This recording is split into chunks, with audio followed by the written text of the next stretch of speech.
সকলকে নমস্কার। আমরা আমাদের ট্রিগোনোমেট্রির যে প্রিভিয়াস ইয়ারের প্রবলেমের সলিউশনগুলো নিয়ে আলোচনা করছিলাম, তার একটা নতুন ভিডিওতে এসে হাজির হয়েছি।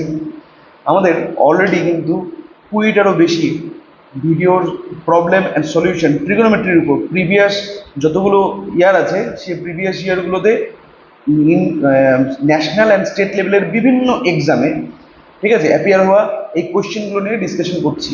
তো এর উপর অলরেডি 20+টা ভিডিও দেওয়া আছে, উপরে প্লেলিস্টের লিঙ্ক দেওয়া আছে। প্লেলিস্টে গিয়ে কিন্তু আপনারা সকলে প্র্যাকটিস করতে পারেন, কারণ পরীক্ষা কিন্তু খুব কাছে চলে এসছে। আমাদেরকে এখন থেকে কিন্তু খুব প্র্যাকটিস বাড়াতে হবে। প্রত্যেকটা পরীক্ষায় কিন্তু ট্রিগোনোমেট্রির উপর অ্যাভারেজে 2 to 6 মার্কস, ঠিক আছে, প্রায় 2 to 6 মার্কসের উপর ওয়েটেজ থাকে। তো আমাদের ট্রিগোনোমেট্রিটা ভালো করে শিখতে হবে, এবং ট্রিগোনোমেট্রি কিন্তু বলতে গেলে পরে অনেক কিছুতেই অ্যাপ্লাই হয়। মানে ট্রিগোনোমেট্রি দিয়ে কিন্তু ডিফারেন্সিয়েশন, ইন্টিগ্রেশন অ্যান্ড ম্যাট্রিক্স, ঠিক আছে, আগের ভিডিওতে আমরা ম্যাট্রিক্স দেখেছি। তো অনেক কিছুর উপরে কিন্তু ট্রিগোনোমেট্রি থেকে কোয়েশ্চেন আসে। তার জন্য আমরা ভালো করে ট্রিগোনোমেট্রি প্র্যাকটিস করব। আর এভাবে ডেইলি প্রত্যেক দিন সকাল 8:30টার সময় কিন্তু আপনারা নতুন একটা প্রবলেমের সলিউশন পেয়ে যাবেন। প্রবলেমটাকে সলভ করার নিয়ম খুব সিম্পল। ফার্স্টে আপনারা ট্রাই করবেন ভিডিওটাকে পজ করে। যদি আপনারা পেরে যান তাহলে ভিডিওটা দেখবেন যে অ্যান্সারটা, আপনার অ্যান্সার আমার অ্যান্সার সেম আসছে কিনা। আমারও কোনো কারণে ভুল হয়ে যেতে পারে, সেক্ষেত্রে আপনারা আমাকে সেই জায়গাটা বলবেন, আমি কারেক্ট করে দেবো। আর ইনকেস যদি আপনারা কোনো কারণে সেই প্রবলেমটা না পারেন, তাহলে সেই ক্ষেত্রে ভিডিও সলিউশনটা আপনারা দেখতে পারেন। দেখে কিন্তু আপনারা বুঝে যাবেন যে কীভাবে প্রবলেমটা সলভ করতে হবে, দেন আবার ট্রাই করবেন।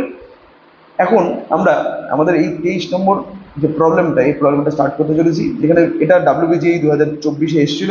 বলা আছে যে নিচের 4টা স্টেটমেন্ট দেওয়া আছে, এই 4টা স্টেটমেন্টের মধ্যে কোন স্টেটমেন্টটা ঠিক বা কোন স্টেটমেন্টগুলো ঠিক। তো এখানে ফার্স্টে বলা আছে এক্স প্লাস সাইন এক্স এটা একটা পিরিয়ডিক ফাংশন, আর বি নম্বরে বলা আছে এক্স প্লাস সাইন এক্স একটা পিরিয়ডিক ফাংশন না। তেমনি সি নম্বর অপশনে দেওয়া আছে cos root x plus one, এটা একটা পিরিয়ডিক ফাংশন। অ্যান্ড ডি নম্বর অপশনে দেওয়া আছে cos root x plus one, এটা পিরিয়ডিক ফাংশন নয়। তো এভাবে বেসিক্যালি দুটো ফাংশনকে নিয়ে আলোচনা করেছে, এবং এই দুটো ফাংশন পিরিয়ডিক নাকি পিরিয়ডিক না, এটা নিয়ে আমাদের কাছে এই কোশ্চেনটাই জিজ্ঞেস করা হয়েছে। তো আমরা পিরিয়ডিক ফাংশনে একবার জাস্ট ডেফিনেশনটা চেক করে নিব যে পিরিয়ডিক ফাংশন বলতে কী বোঝানো হচ্ছিল। তো এফ অফ এক্স, এটাকে আমরা পিরিয়ডিক বলবো if f of x is periodic if f of x plus a এটা equal to f of x for some real এ।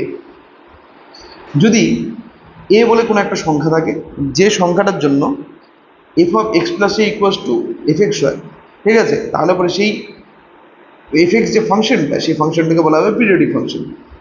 আচ্ছা, একে এফ এক্স এর পিরিয়ড বলা হয়, কিন্তু তার জন্য আবার একে সব এরকম যত সংখ্যা পাওয়া যায় যার জন্য এই ঘটনাটা ঘটবে, যে কন্ডিশনটা দেওয়া আছে সেই কন্ডিশনটা স্যাটিসফাই হবে, তাদের মধ্যে সব থেকে ছোট সংখ্যা হতে হয় এক, তবে একে বলা হবে পিরিয়ড। কিন্তু আমাদের এখানে আমাদের কোশ্চেনগুলোতে কোথাও পিরিয়ড সম্পর্কে যায়নি।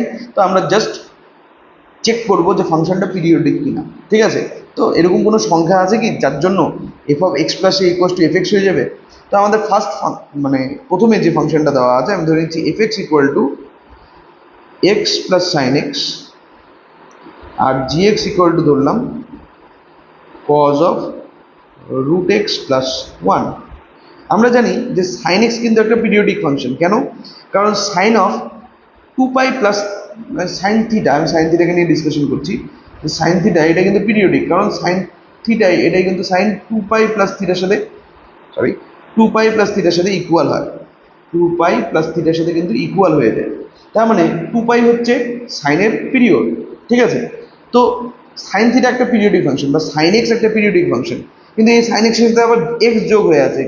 এখন মজার জিনিস হচ্ছে যে এক্স এমন কোনো নন জিরো, মানে জিরো বাদ দিয়ে এমন কোনো সংখ্যা নেই যে সংখ্যার সাথে এক্সকে যোগ করলে আবার আমি এক্সকেই ফেরত পাবো। তার মানে এক্স একটা নন পিরিয়ডিক ফাংশন, কিন্তু এদিকে সাইন এক্স পিরিয়ডিক। তো দুজনের যখন যোগফল হচ্ছে, তখন যোগফলের জন্য কিন্তু আমি এমন কোনো নন জিরো সংখ্যা পাচ্ছি না যে নন জিরো সংখ্যার জন্য, ঠিক আছে, এই এক্স প্লাস সাইন এক্স এটা নিজের ভ্যালুকে আবার রিপিট করবে, ঠিক আছে, টোটালি রিপিট করবে। কারণ সাইন এক্সও তো করবে, কিন্তু এক্স কিন্তু করতে পারছে না, যার জন্য এই এক্স প্লাস সাইন এক্স কিন্তু পিরিয়ডিক হচ্ছে না। So x plus sine x তো না, এক্স প্লাস সাইন আচ্ছা কোশ্চেনে এক্স প্লাস সাইন 2x ছিল, আমার একটু ভুলেছে, বাট কনসেপ্টটা 2x এর জন্য সেম থাকবে। তো এক্স প্লাস সাইন 2x এটা একটা নন পিরিয়ডিক ফাংশন হচ্ছে, তার মানে বি নম্বর অপশনটা আমি সিলেক্ট করলাম। অ্যান্ড এখন আমরা cos root x plus one এটাকেও চেক করব। এখন মজার জিনিস হচ্ছে যে root x plus one, cos একটা পিরিয়ডিক ফাংশন, সাইন থিটার মতন কস থিটাও পিরিয়ডিক হয়, বাট রুট এক্স, এক্স তো পিরিয়ডিক না, মানে রুট এক্স এমন কোনো এ নেই, নন জিরো এ নেই যেন root over x plus a equals to a হয়, ঠিক আছে? এমন কোনো এ এক্সিস্টই করে না, নন জিরো এ এক্সিস্টই করে না। A does not belongs to R minus zero, এমন কোনো নন জিরো এ কে কিন্তু আমরা পাই না, ঠিক আছে? তো যার জন্য কি হচ্ছে যে cos root x plus one এটাও কিন্তু পিরিয়ডিক হতে পারছে না, দ্যাট মিনস ডি নম্বর অপশনটা সিলেক্ট হচ্ছে। তো এইভাবে খুব সিম্পল একটা প্রবলেম, এই প্রবলেমটাকে আমরা সলভ করলাম। দুটো ক্ষেত্রেই ফাংশন দুটো কিন্তু নন পিরিয়ডিক আসলো। অ্যান্ড পরের ভিডিওতে, আজকের ভিডিও থেকে আমি তোমাদেরকে পরের ভিডিওতে আমি কি আলোচনা করবো সেটাও বলে দিচ্ছি। তার আগে যারা যারা পারবে এই কোশ্চেনের অ্যান্সারটা, যে e to the power sine x minus e to the power minus sine x minus 4 equal to 0, এই যে ইকুয়েশন দেওয়া আছে, এই ইকুয়েশনের থেকে এক্স এর কতগুলো রিয়েল ভ্যালু পাওয়া যাবে। তো এই কোশ্চেনটার যারা যারা পারো, যাদের যাদের পক্ষে পসিবল হবে তারা অ্যান্সারটা নিজেরা ট্রাই করতে পারো আজকেই, এবং অ্যান্সারটা কার কি অ্যান্সার আসলো, কত নম্বর অ্যান্সার আসলো, 0 আসলো না 1 আসলো না 2 আসলো না 3 আসলো, সেটা কিন্তু কমেন্ট বক্সে কমেন্ট করতে পারো। প্র্যাকটিস চালিয়ে যেতে হবে, আমাদেরকে খুব ভালো করে প্র্যাকটিস করতে হবে যাতে আমরা WBJEE ফার্স্ট টাইম বা নেক্সট টাইমের মধ্যে কিন্তু ক্র্যাক করতে পারি। নেক্সট ভিডিওতে আবার সকলের সাথে দেখা হচ্ছে, ততদিন সুস্থ থাকবেন, ভালো থাকবেন, ভগবান আপনার মঙ্গল করুক। Thank you.